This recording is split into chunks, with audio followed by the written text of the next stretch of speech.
Hey guys, welcome back to Real Scenario. Oh, that's the I'm happy to be back. Yeah.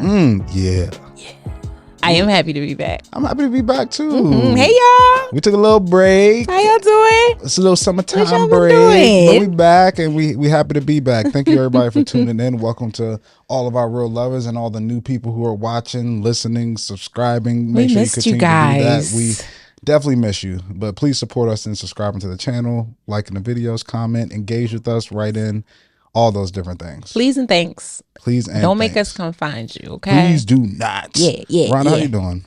I'm good. Good. I'm good. It's funny because when I sat down, I looked at myself in the camera. I was like, "Oh, I'm a little chocolate." It's summer, y'all. Summer been good I to like you. to get a little chocolate. Little sun kissed. Yes. So I'm good. I'm That's good. good. I'm really good. How are you? I'm doing well. Good. Blessed and highly favored. Ain't that the truth, Lord Jesus? Hallelujah, God.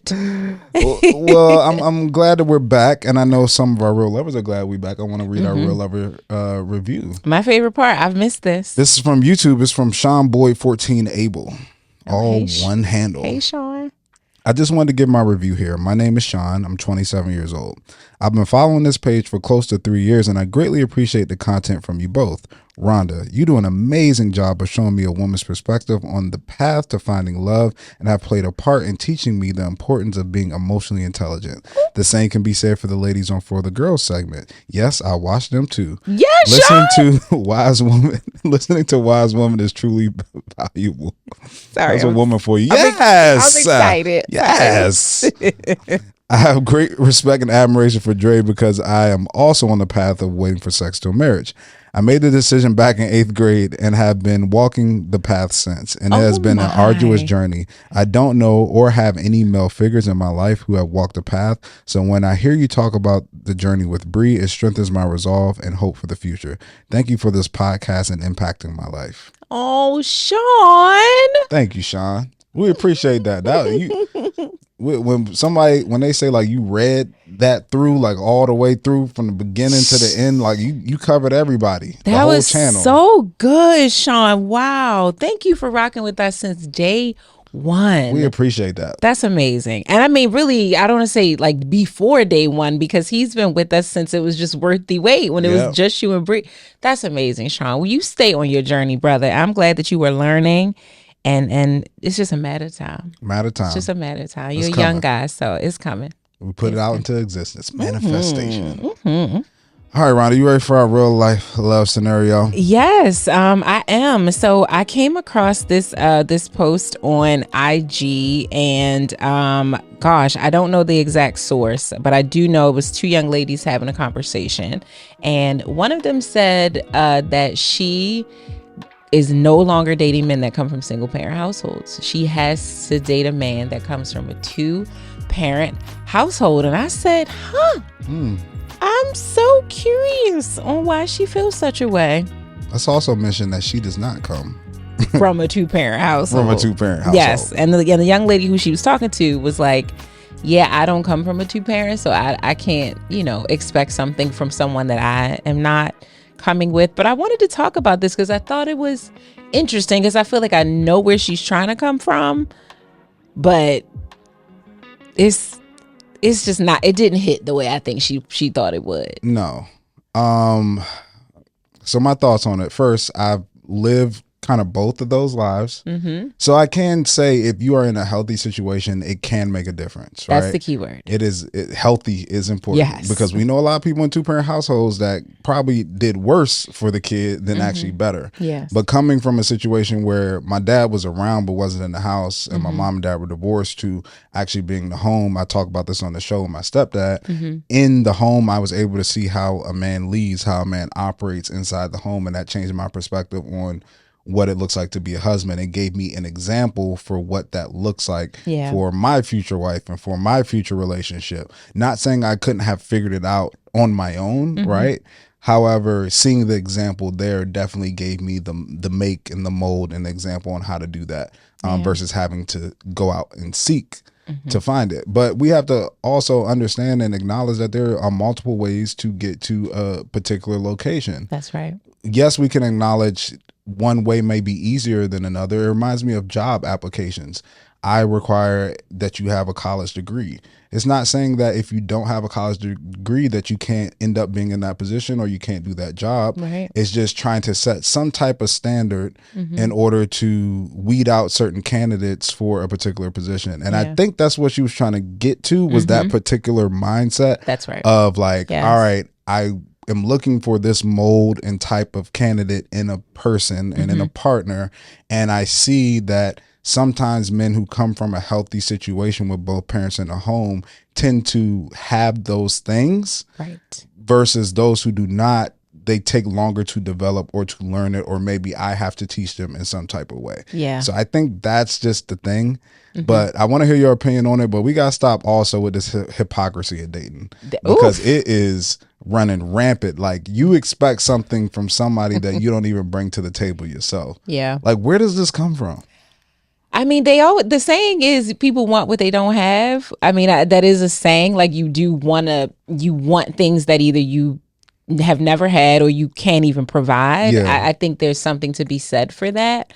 But I agree with everything you said. I think the part that's missing is, one, she's assuming that all men that come from 2-parent households are better equipped to be in a relationship. And that's just not the case. I can tell you right now, I have dated men from 2-parent households and single parent households, and like I've had good on both sides and I've had bad on both sides. So it is really about the relationships in the household being really healthy. And I think more than anything, it is about, specifically for a woman that's trying to date a man, to me, it's really about a man who had influential men, positively influential men in his life growing up. Even if the man didn't live in his household, like, was there a coach that had been with him since he was a little boy? Is there an uncle, or did he have a big brother who was significantly older than him that could really like show him the ropes and teach him respect?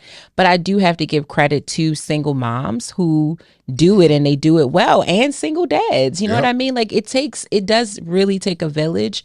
But I think people that parent with a healthy mindset just wind up raising better children. And so that can look like a 2-parent household or a single parent household, especially if a man has had just a positive influence. I know a guy who, his father was in the household, but he wasn't really active. He just lived in the household. He just was there.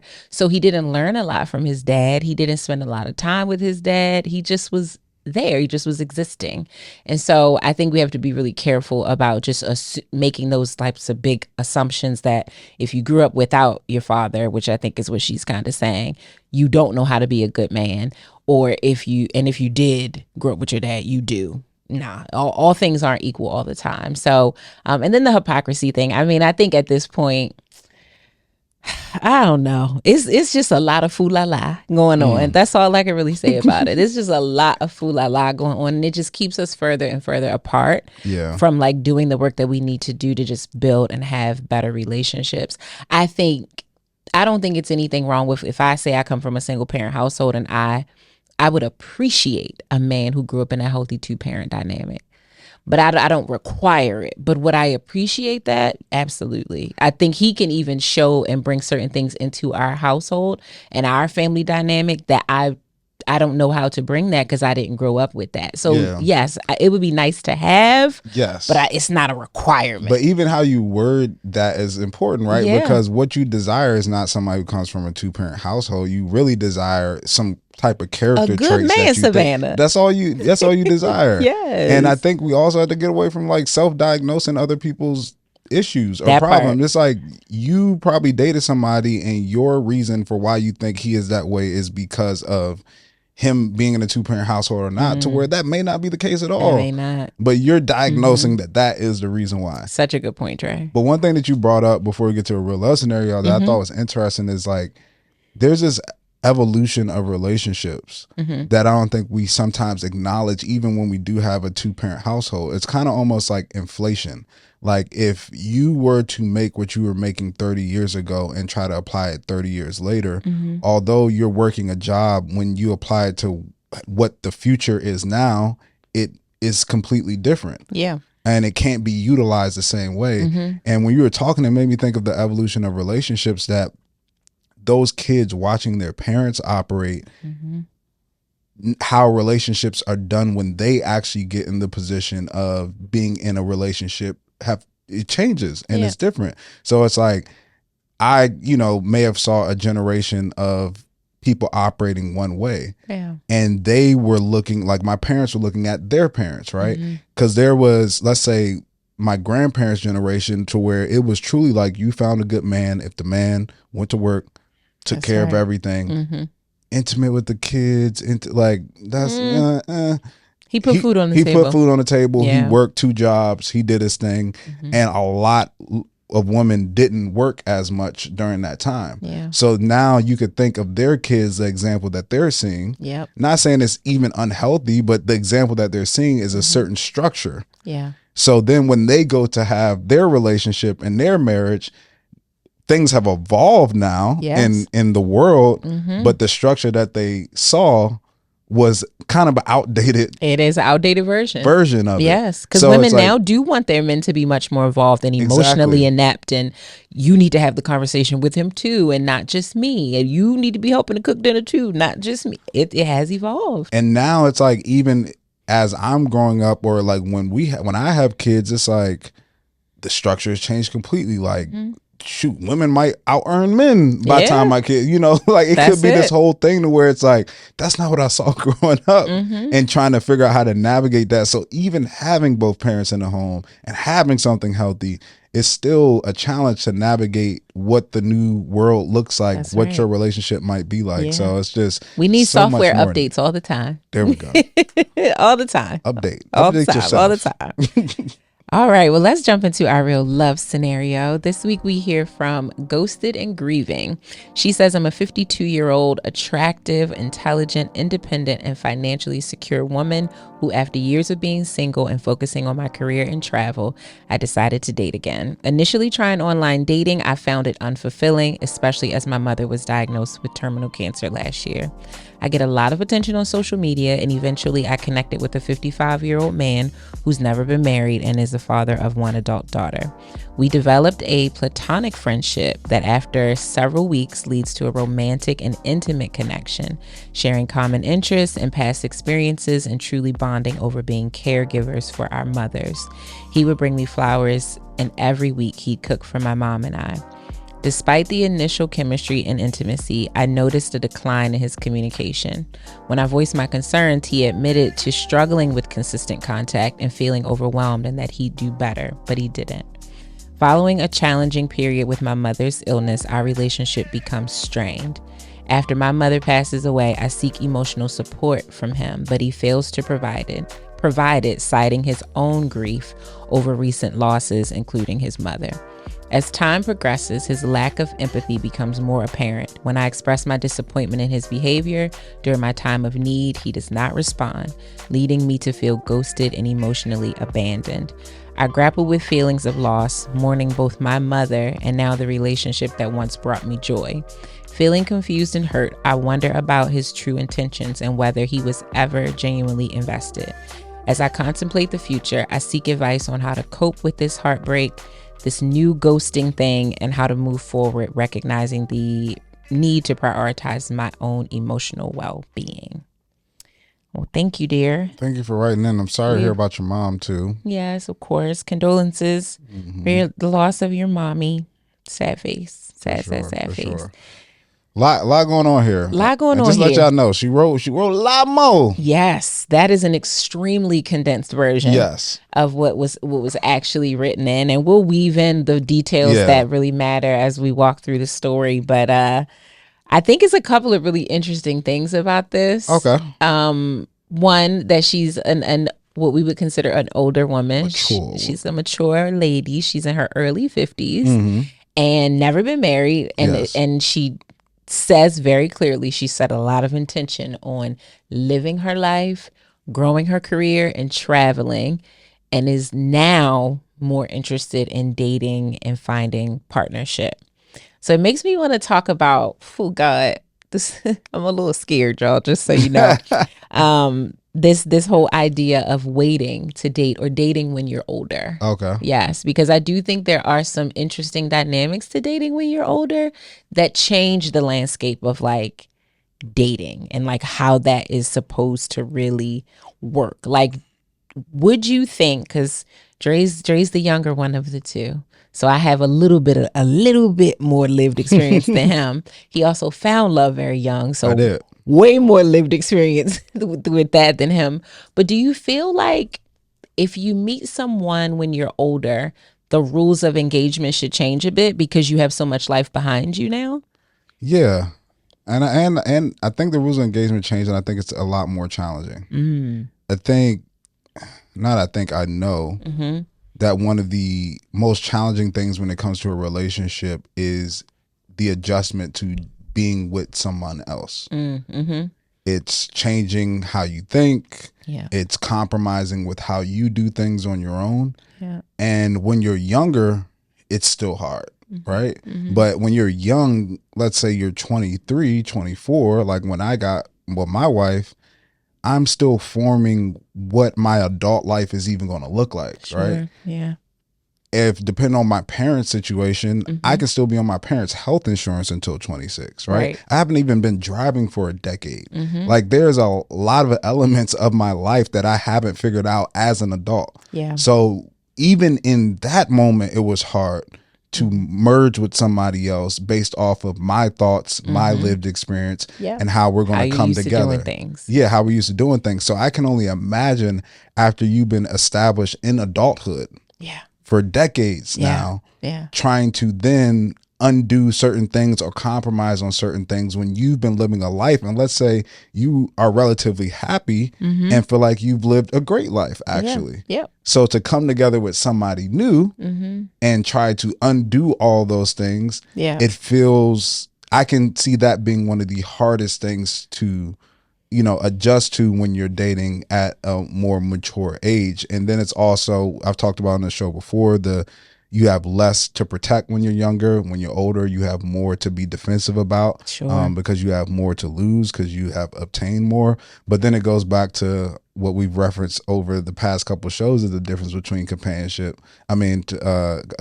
and a partner. Is that I typically see at an older age because of these factors, people typically seek more of a companion than a partner, less of merging everything together and joining accounts. It's more like, hey, I'm just looking for somebody to, in these years, just to have fun with, to be here with. I even see it a lot with people who are widows or like people who lost a spouse. Absolutely. I'm not getting remarried. Yes. I'm not marrying anybody These else. are the people that in the obituary, they call the special friend.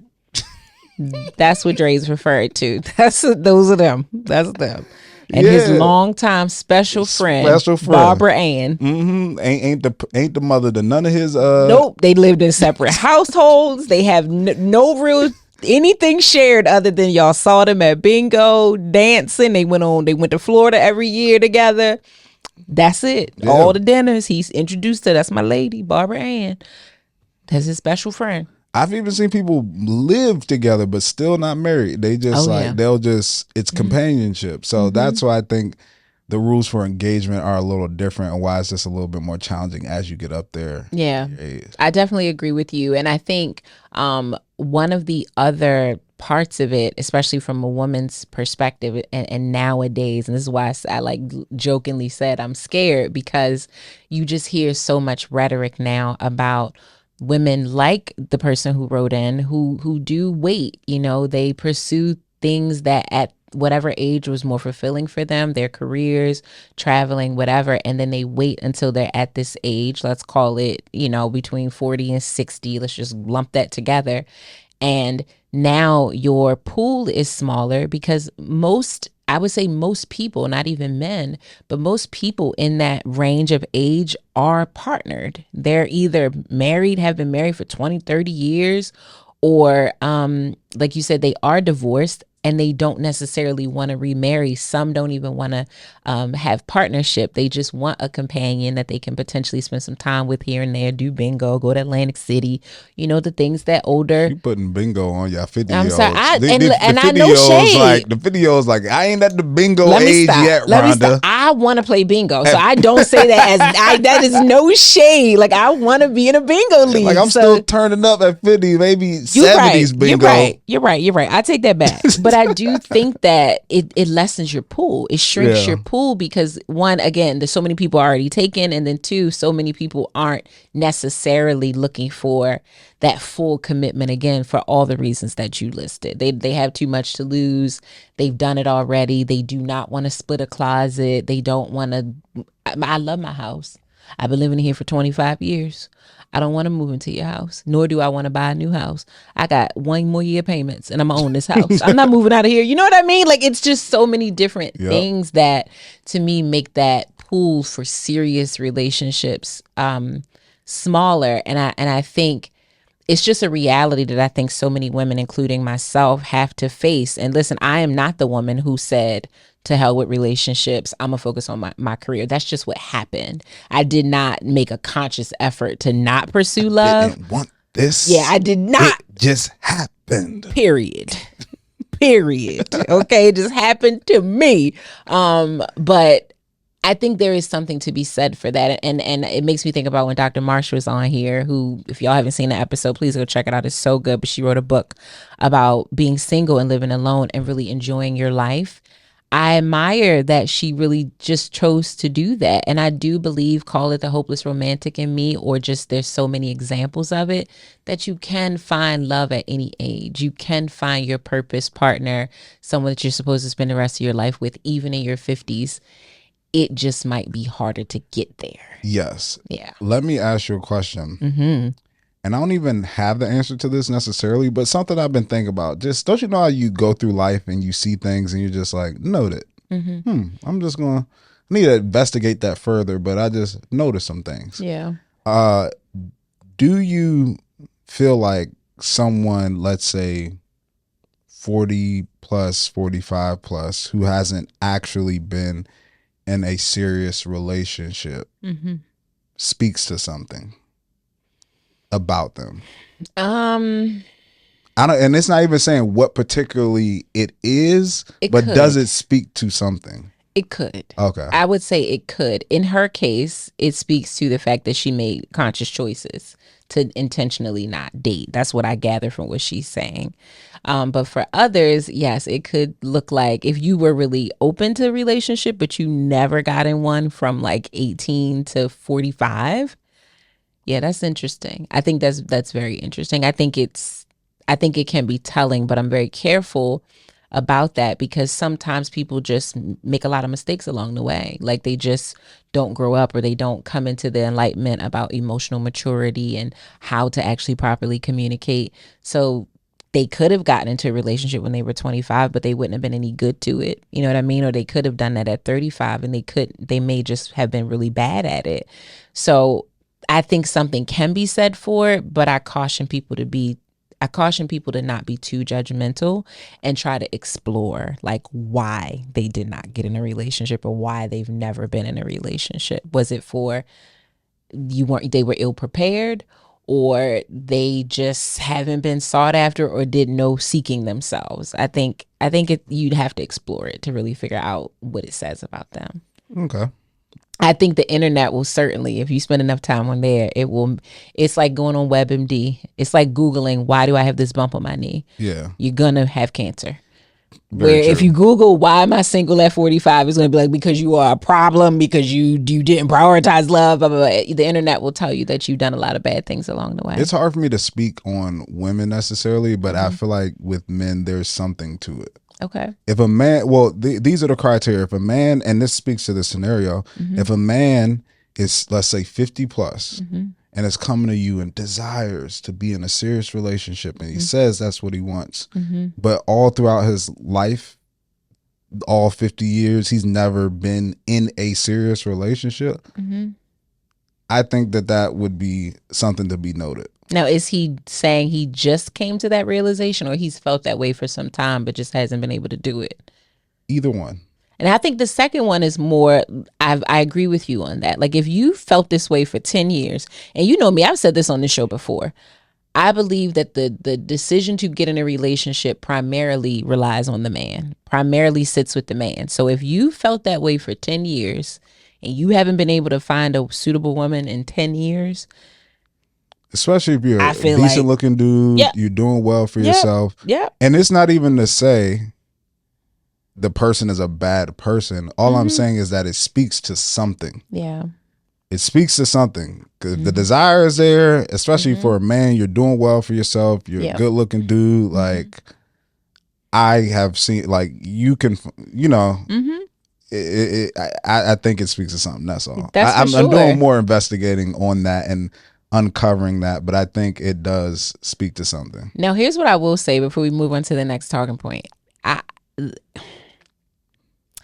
I will say this is another downfall of dating when you're older, because if someone has never actually been in a relationship or a healthy relationship, it will be challenging, right? Because they will be learning on the job, almost at an entry level position, if you will. Like, they may be eager to learn, they may be open to learn, they may, be showing up and like ready to go. But they are going to, it's like they're starting at the starting line instead of like halfway through the race. I know for a fact that some of my experiences and some of my previous relationships, whether they were bad decisions that I made, things that I just had to deal with, or issues, those things taught me valuable lessons for me to take into my future relationship. So I learned those skills at that time, and I gained things that I can now bring to a new man in my life, either what to do or what not to do. Where if you've never been in practice in that way, it can be really tough to meet a 50-year-old man that is operating mentally and romantically like a 22-year-old. Like, an 18-year-old doesn't necessarily know how to put all the plays together. But when you meet someone that's 50 that doesn't know how to put the plays together, it's like, so what have you been doing all this time? Like, what have you been doing? You haven't been going to class. And that's like, so all your dating experiences are kind of like classes. They're like courses. And so I think that is a downfall of like dating when you're older, potentially. And in the scenario you explained, or the question you asked, of like, if you never done it before, what does it say about you? I think it says that you're inexperienced, and that could be hard to deal with. At the least, it says you're very inexperienced. And yeah, that's not fun. All right. All right. So supporting in the dating phase, because it sounds like there was a lot of breakdown around the things that she was particularly dealing with, specifically with her mom. And when they met, her mother was alive, and she's an active caretaker for her mother. And he had lost his mother years prior. So he was his mom's caretaker, and ultimately she passed away. And I think it's interesting to think about what support looks like when you aren't committed. Like, I think it goes without saying, like, if Bree loses someone in her family, you are her husband. Like, you have the highest level of expectation on how to show up for her and support her, because that's your wife. But what does it look like when you meet someone and y'all are just dating and that type of thing happens? Should the expectations be a little bit different? Should you have any at all of them? I think you should definitely have expectations. There are a lot of moments or periods in life to where not having expectations is a good thing. It's healthy to like make sure that you don't get your hopes up. Yeah. It helps to balance out like disappointment in your life. So there are times to where it does make sense. Yeah. But I believe if you're in a situation where you're giving something, the expectation should be to receive something. There's a reason why charity is a word, because it's specifically defining that I'm giving something without expecting something back for what I'm giving. Yeah. That's why it's a different word than anything else. Yes. I'm not doing this for charity unless I designate, on the tax you have to, unless I designate to you and let you know that this is charity. When I give something to you, I am expecting something in return. Yeah. If I give you my time, if I give you love, if I give you Attention. attention. I'm expecting something in return. Yeah. And I think that's something that we don't really discuss is the emotional currency in relationships. It's easy when you go to the store and you give somebody money, you're expecting something in return. Right. But emotionally, what is that currency? What does that mean? Like, what do I ultimately get back? And I feel like when it comes to the support thing, if we are spending a lot of time together, if you express to me that you really care about me, that you're thinking about me, I know people that I am even not the closest friends with. They're not my wife. Yeah. I know people who are not like even super close, but if they lose someone, I'll still reach out, check up, like, how are you doing? Especially a parent, right? And you know what they may be dealing with. So to expect somebody you've been intimate with, somebody who's coming, I don't know if we said this in here, but in the long thing she wrote, was coming over her house with her mom, cooking them dinner every Tuesday. Yes. Like, you were actually spending time with my mother. You were actually spending time with my mother. For me not to expect you to then support me when I lose my mom, especially knowing that you've been through the same thing. Oh yeah, I expect that. Yeah. And if that don't happen, we're gonna have a problem. Yeah. Yeah. Now I will throw him a little bail because I really agree with practically everything you said. I do think that grief can be really tough because grief has all of these built-in triggers, all these built-in layers. Like, as a person who's lost a parent, you know, most of the time, I've talked about my dad a lot on this on this podcast. Most of the time today, because he's been dead for so long, I can speak of him without getting choked up, without getting extra emotional. In general, I remember him very fondly, and so I don't have these like really, like, when someone brings it up or someone's talking about their father, even if they're talking about their father passing away, I don't feel a very jarring, visceral reaction to it. But juxtaposition that with if my mom was the one who had passed away, and because my mother reared me and because our relationship was so much closer, it could be a bit more triggering for me if someone is experiencing that or they're going through it, for me to be able to fully show up and support them as much as they need to, because it's reminding me of my loss. Your new loss is reminding me of my old loss. I do, though, think that there's a way to communicate that. And when you mature in communication and not just age, you learn how to say how you can't show up. You can express what you can do and what you can't do. You have my condolences. I'm here for you. She did talk about in the longer version of what she wrote in that he did check on her when she went to bury her mother in a different state and all of that. But it, to me, is clear that he couldn't show up in the way she expected him to. Even when she found out about it, she just went to be with him and didn't necessarily tell him over the phone. But a part of that was because she feared that he wouldn't even receive her, that he would just be like, no. I think she felt that he wasn't going to be able to show up for her. I think she had a sense of that. And that's why she kind of held it in. And this is why, you know, she's tiptoed around it and not just been all the way forward. Like, I really expected you to be here until her back was against the wall. So I'm with you. I do think when you're giving something, especially if you're spending time with me, you're literally spending time with the person who passed away. It's weird that you would like clam up or run away from me in a time where I kind of need you the most. I think he should have just said, this is so triggering for me. Like, yes, my mom has been deceased for a couple years now or whatever, but it's hard for me. And I know that I'm probably going to let you down a little bit, but like, I am here. I get it because I've been there, but it's just hard for me. And I don't want to get back down into that deep cycle of like when grief is very, very heavy. Ty was on here talking about that, you know, like grief it never goes away, but you just figure out how to manage it better. And he just is probably not at the place yet where he's learned how to manage it without being triggered by other people losing their moms. So that's the little bit of bail I'm going to shoot to him, that he could just be very triggered by it. Yeah. I mean, I think that could be a case, but we also have to acknowledge too that sometimes just because you're going about something respectfully and necessarily the right way of doing it doesn't mean that it's any less hurtful to somebody else, or that it is the solution to the problem in the sense that it's going to mend all, issues in that situation. Like sometimes, like they say, the president, if it comes to my desk, is bad and worse.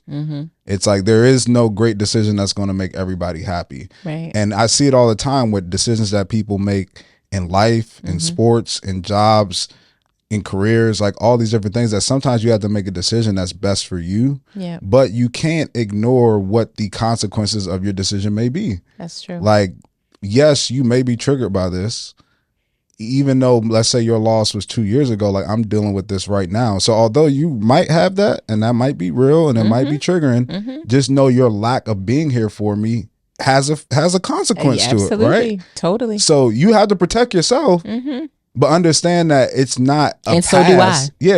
Yeah, but it's not a pass. Yeah, like you said, so do I. It's not a pass for you, for me to be like, oh, okay, it's fine. Like, no, I need you. Yeah. You're saying you can't show up for me because you have your own thing that you're dealing with. I get that. Yeah. That if that's true, I hope it's true, because if it affects our relationship, you have to live in your own conviction that it was something that you really couldn't deal with and it wasn't BS, but it could affect how we move forward with things. That's true. So it's just like, that's that balance of like, yes, what you said is staying true, protect yourself if you need it, but also understanding that it could affect the relationship also move forward. I agree totally. And I just think I think you really have to play it by ear, like realistically know when and how the relationship is flowing to know the level of support that you expect. Like if I met someone 3 weeks ago and I had a significant death in my family, I probably would tell them, because it would just be natural, because we've been maybe talking on the phone, or maybe we went out on 1 or 2 dates, that like, oh, I don't want to use anybody in particular, but someone passed away. I wouldn't expect you to like come to my house or bring me. I would expect your condolences. I would expect your prayers. I would expect you to check on me, but I don't expect you to come to the funeral. I don't expect you to, like I said, pop up at my house. You may have never even been at my home 3 weeks in, but this sounds like they were dating for a few months. And at that point, especially once we've been physically intimate, and I've been in your house and you've been in my house, and again, you met this woman. You met the woman that I lost. Yeah, that feels just cringy. But if we just met a couple weeks ago, I mean, outside of saying, I'm very sorry for your loss, is there anything I could do, and praying for me, that's all that I would be looking for at that point with a new suitor. Yeah, I dealt with a decision I had to make when I was in college, when a girl was going through something, and I was like, do I need to show up for this or be there for her? And I elected not to do it. And how long were you seeing her? I was talking to her. And what else was you doing? I didn't have sex with her yet. Okay. Talking to her, and when you first start talking with somebody, you talk frequently, texting every day. Yeah. But she was at my school at JMU, and I was here in Northern Virginia. I met her one time here in DC, and then we were like talking back and forth, whatever. And then I was coming back from homecoming, and I remember I was chilling, ran into calling her a regular sounds weird, but somebody I used to frequently like kick it with. We used to do our thing. I got you. And basically she hit me up, was like, yo, what you doing? You should come over. But then the girl I was talking to for like 3 weeks, she called me, was like, oh my gosh, like I got in a car accident, like somebody hit my car. And it was more like a damn, that's crazy. That's crazy. You okay?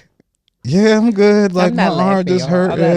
Like it's just like, and I was just like, all right, it's the rule of thumb for me. The guaranteed versus like I don't know. Yeah. And I was like, I don't feel like I don't feel like I need to drive down there and like make sure she okay and pick her up. I talking to her, she sound fine. And she said that she forgave me for that, because she expressed why she felt like I should have, but but I was okay with those circumstances. I was just you were okay with her being like, nah, I'm good on you. And I do think it's something that you should pay attention to, especially as a woman. I definitely do think how a man decides to show up for you when you need support the most. And I say this as a woman. I'm sure Dre feels the same way, when it comes to dating women, that how someone shows up for you, even if you deny the support, but the fact that they were offering it, that they were willing to, like, I will come, I will show up, I will send the money, I will send what you need. All of those things showcase intention and seriousness. They do. On the flip side, I met my wife a month and a half into us dating. Of course, she's not my wife at this point. She decides to move down here. Something fell through with the U-Haul. I sent her $350 for the U-Haul. When she showed up, I had a Costco haul full of paper towels, toilet paper, stuff for the house. That's different. That's the difference that Rhonda's talking about right there. For sure. Instead of the man that said, damn, that's crazy. The truck messed up. That's wild. They got some 24-hour ones. I could look and see, if they got, you know what I'm saying? Like, It's real. No. So that definitely is a sign. Pay attention to it, girls. Yes. It made me, though, also want to ask you this question. As a man who's dated women. Yes, I have. Do you feel like women set unrealistic expectations in general in dating, like before there is commitment? Do you think that women just have expectations that are out of this world for men that they don't know as intimately? That's a good question. I think people who desire something really bad set unrealistic expectations. Tell me more. That's good, though. I see what you're saying there. Because it's like, typically, I guess we can align that with women and their desire to be in relationships. Typically, it happens a little bit quicker because there is somewhat of a timer on a family dynamic when it comes to women more than men. So the desire is a lot stronger. Yeah. But I think it's anyone who has a really strong desire for something places unrealistic expectations on it. Yeah. I did that to my ex-girlfriend in college. I placed unrealistic expectations on her because I really desired somebody who would be a lifelong partner for me. So what I required of her, what I thought she needed to do, what I thought she needed to bring to the table was so unrealistic, and I put her on a pedestal that she could never reach because it was not real, because I desired it that badly. Yeah. And I think that that's the issue. Even when we look at this scenario, is I think you fall for the illusion when the desire is there. And those people, like men, sometimes even women, who are in those situations when we talk about love bombing or narcissism, is they take that desire and manipulate that to use it to serve their own desires and gain. So they kind of weaponize that desire essentially. So I think it typically falls in line with women because of the things that I named, but I think it's just truly somebody who really, really desires something. They put it up because they desire it so much. They put it up in this sphere of being like a fantasy or something that's just magical. And honestly, it's not a lot of things in life that have that magic feeling, especially sustaining. Like if you put a relationship up there, it might be that for 3 months, but it ain't gonna be that for 10 years. Like we put it in this unrealistic space, but we desire it so much and we make it something that ultimately isn't. So that's my answer. Is not necessarily women, even though it aligns with women more, but more people who really, really desire something. What I will add to that, because you nailed that, is not only does it create unrealistic expectations, to me, it also leads to you missing things. It leads to you missing signs because you're so focused on this fear of like, I want to have this lovely relationship, this magical feeling, that you will ignore all the things that deter from that take away from that naturally and organically happening, because you're just like, there's a person here. And so I got to make it work with this person. And even though they do not check off most of my boxes, it's a body. And he does do this and he does do that. And so I just got to get him to the finish line. And I think those unrealistic or expectations that are just coming too quickly, because they may not be unrealistic expectations, they just may be ill-placed in like a timeline. You can expect those things out of him when he's your man. You can't expect those things out of him when y'all still DMing on the dating app. right? It's timing for certain things. But yes, I do think it also leads to you ignore things because you're obsessed with the idea of a relationship and not necessarily focused on who you're talking to, who you're dealing with, who you're dating. You're just trying to get to the finish line of getting in a relationship instead of working on the journey of getting into a healthy relationship so that it can sustain. Magical or a little less magical, because I think the magic is still there, but it's a sustaining magic, as in overall, like you've talked about on other episodes. Does this net out to be an amazing thing? Yes. Did we have an amazing day yesterday? No. Or the day before that. Okay. But this week so far, it's been pretty good. So yeah, I agree with you. It's a twofold thing. It is. Yeah. It is. And I feel bad for her in this scenario and in this situation, because I understand when you have that desire, and that could be for anything. Somebody who really desires anything, it's like you want it to work so bad, and you're looking for the elements of what you feel like you may want or what you feel like you may need of that thing. And you emphasize those things and celebrate those things and put those things on a pedestal. And like Rhonda said, you ignore the undesirable things because that's making this goal of what you have or what you desire less achievable. And it puts up more roadblocks, and then it seems like you have to start again. So you're like, those things they'll work themselves out. Figure it out. And that be the very reason you get divorced in 3 or 4 years. They never work them things out. They never work them out, guys. They never work themselves out. But I get that. And I've seen it so many times. And unfortunately, a lot of times when I have seen that has been with a lot of my friends who are women. And I've had a situation with a friend a year ago where it's like, yo, this desire that you have, like you're going into this relationship saying, I never had like an actual boyfriend before, so I know your level of desire. Like even you saying like, I've never had like an actual boyfriend before, you're putting boyfriend in a space of like the expectation of it is like this life-changing experience. So now your desire for it is so high, and you fantasize about it so much that it's like any element, anything that slightly resembles it. Yep. Right there. That's the boyfriend. And that's exactly what happened. Yeah. And then I called it out. I was like, he love bombing you. It's too quick. People don't do that. That's way too quick. And got her. Damn. You live and you learn, ladies. You live and you learn.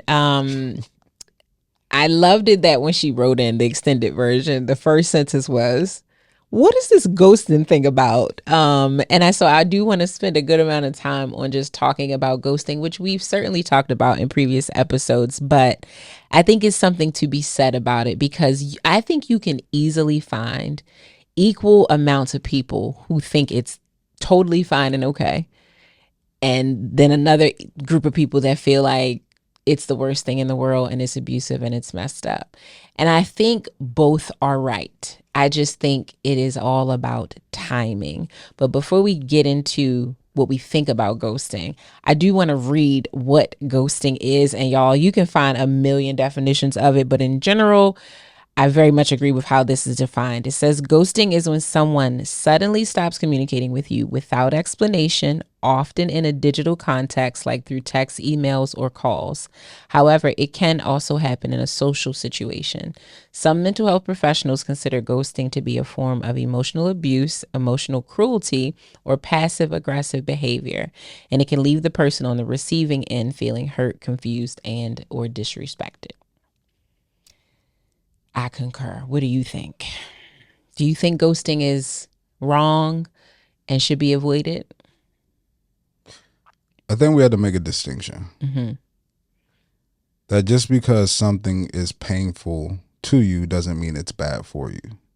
Hataboshata Jesus. Hatabo. Sorry. Like there are things that are good for you that will be painful. Yes. And we think in what you described that just because it's painful, it's bad for you. That's right. And it's wrong. That's right. But that's not always the case. No. And that's why you said both things can be right. And I believe both things are right. People, it is bad in the sense that it hurts. Yeah. But I think that we are always looking. People want certainty, right? They want to understand what's going on. They want to know. And since the beginning of time, I know since the beginning of my life, my parents said it, my grandparents said it, so I know their parents said it and their parents before them said it, is that communication is verbal and nonverbal. Yes. That nonverbal communication almost speaks more words and more to the true intentions of somebody than the actual verbal side of communication. Ghosting is communicating that I no longer want to do this with you. Yep. Is it painful? Sure. Yes. Yeah. But is it bad for you? No. No. It wasn't a good decision on their part, as in they made a bad decision, but is it bad for you? No. Because guess what? If the person don't want to be with you, that ain't the person for you. Yeah. Or they don't respect you enough to tell you that. That ain't the person That's for not the you. person for you. So it's like, I just want us to understand that there is a difference.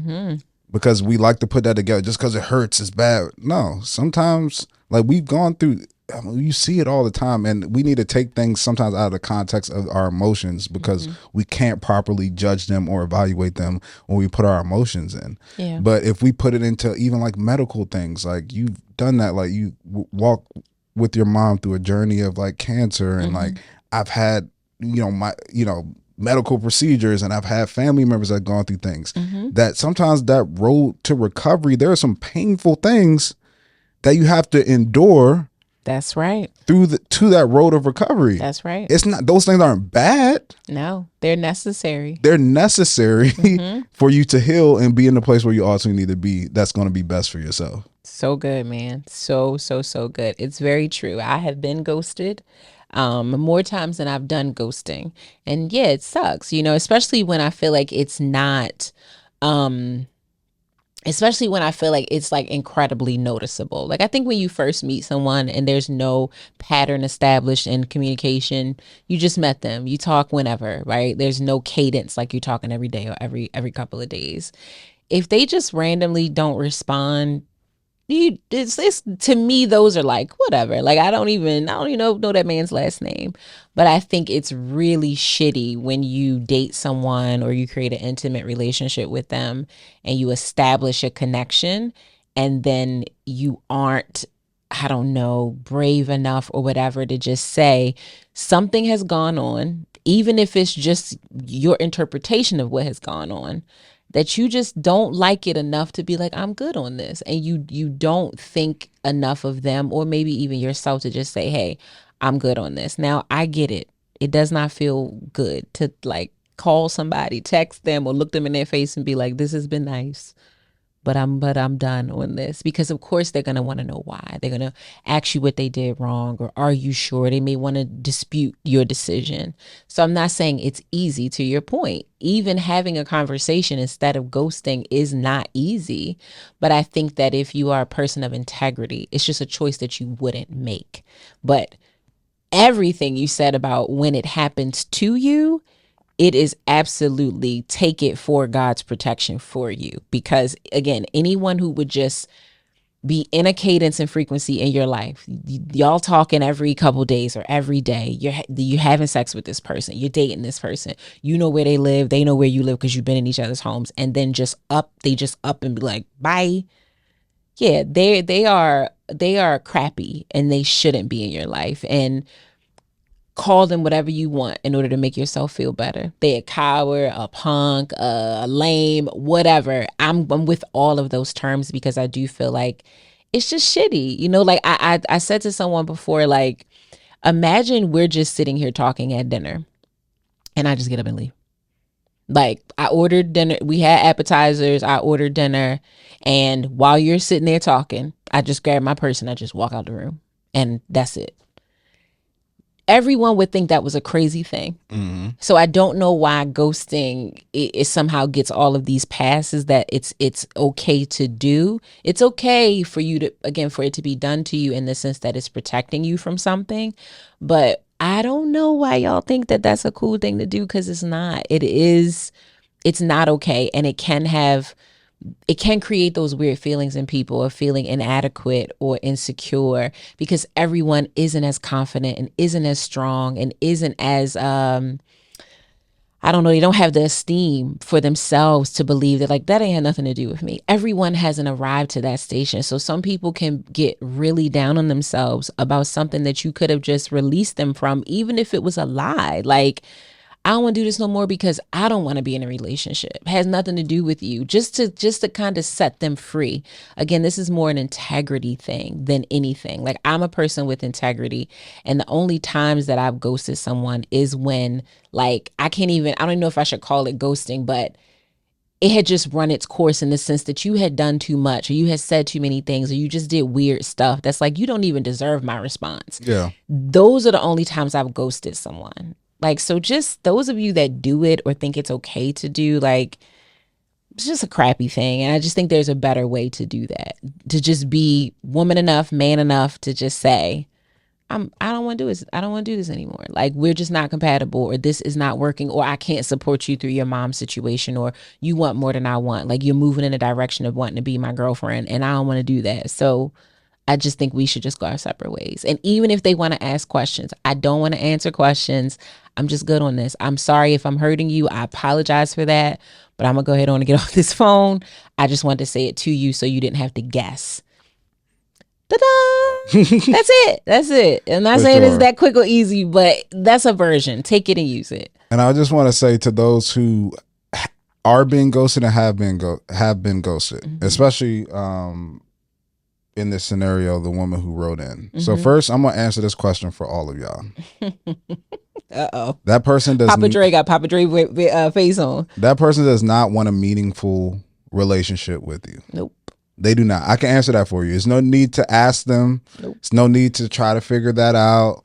They do not want a meaningful, purposeful, intentional relationship with you. They do not desire that. Nope. So you can just throw that out. You don't need to talk to them. Like I said, nonverbal communication is still communicating. Yeah. They don't want that. Mm-hmm. Now you have to look yourself in the mirror and ask yourself, would I consider this person a person with integrity? Mm-hmm. The answer will probably be no. Right. Do I respect this person in the way that they went about it? The answer will probably be no. Nope. Right? So then you need to ask yourself, then why do I care about the opinion of somebody with no integrity and somebody I don't respect? Why do I care about their opinion of me? Mm. They don't have integrity. They may be a little coward. Mm. And they're not somebody I respect. So why are we seeking more words from somebody whose words never meant something in the first place? A low down, dirty monkey with a wig on it. So you just have to, it's painful. So pain requires a recovery point and a recovery time. So I'm not saying that it's not painful or there won't be time that you will need to recover from it, because it's painful. Yep. It hurts. You have to heal from it.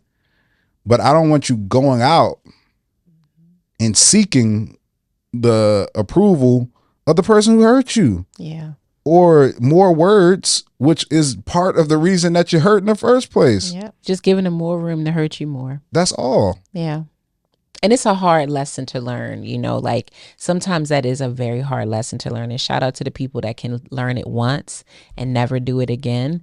But it's certain things that breed your willingness to go back into that cycle. And I say that as a woman who's done it. Like, you know better, you know what you're experiencing, and you're still like, you keep trying, you keep wanting to see the light in people who won't see the light in you. Exactly what you're saying. Like, you're just giving them room to just do this to you over and over and over again. And you know what I've come to settle with? Because although I've been in a relationship for a long time, ghosting can occur in work settings, mm-hmm. in professional settings, yes, in friend settings. And I've experienced that. Like, I deal with a lot of, talent in my job, and I've communicate with somebody, then sent something, and then it's just like nothing back. Gone.